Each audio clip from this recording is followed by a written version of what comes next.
મિત્રો, કોઈકને સ્મિતથી આપેલું અભિવાદન કરોડો રૂપિયા કરતાં પણ મૂલ્યવાન છે.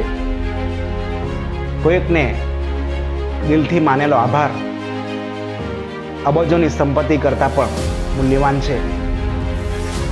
માટે બીજાને કંઈક નહીં આપી શકો તો કંઈ નહીં, પરંતુ હંમેશા સામેની વ્યક્તિને સ્મિતથી અભિવાદન કરો,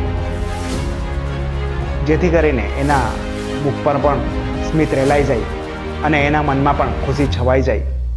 આપણે કરોડો રૂપિયા નહીં કમાઈ શકીએ તો ચાલી જશે, પરંતુ આપણે લોકોના દિલમાં જો સ્થાન બનાવી લઈશું તો આપણી એ બહુ મોટી એચિવમેન્ટ ગણાશે. એટલે જ તો કહ્યું છે કે આવતા જતા જરા નજર તો નાખતા જજો, બીજું તો કંઈ નહીં પરંતુ કેમ છો કહેતા જજો, કેમ છો કહેતા જજો.